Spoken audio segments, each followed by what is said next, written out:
గంటల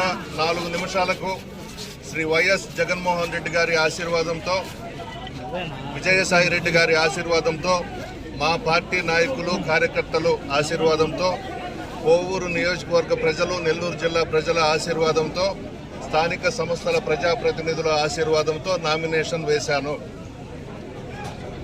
జగన్మోహన్ రెడ్డి గారు ముఖ్యమంత్రిగా ప్రమాణ స్వీకారం చేసిన తర్వాత పార్టీలకు అతీతంగా సంక్షేమ పథకాలు ఇవ్వడం జరిగింది.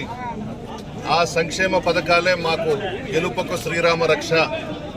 2019లో మాది రాజకీయ కుటుంబమైన జగన్మోహన్ రెడ్డి గారి బొమ్మ పెట్టుకొని గెలిచాను. దాదాపు 40,000 వచ్చినాయి, 200 తక్కువ మెజారిటీ. ఈ దఫా మేమింకా సంక్షేమ పథకాలు ఎక్కువగా ఇచ్చాం. దాదాపు కోవూరు నియోజకవర్గంలో 1000 కోట్ల దాకా సంక్షేమ పథకాలు ఇచ్చాం. ప్రతి కుటుంబము లబ్ధి పొందుండారు. పార్టీలకు అతీతంగా ఇచ్చాం, కులాలకు అతీతంగా ఇచ్చాం, మతాలకు అతీతంగా ఇచ్చాం. రాజకీయాలే చెయ్యకుండా పేదలకు సంక్షేమ పథకాలు ఇచ్చాం.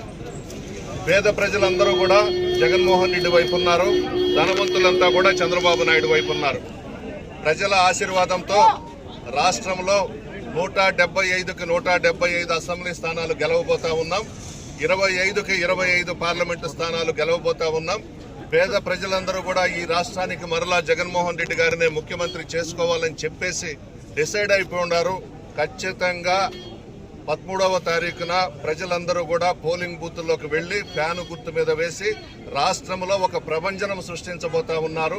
భారతీయ జనతా పార్టీ, తెలుగుదేశం, జనసేన పార్టీలు ఎంతమంది ఒక్కటైనా సింహం సింగల్గా వస్తుంది. పులివెందల సింహం జగన్మోహన్ రెడ్డి గారు.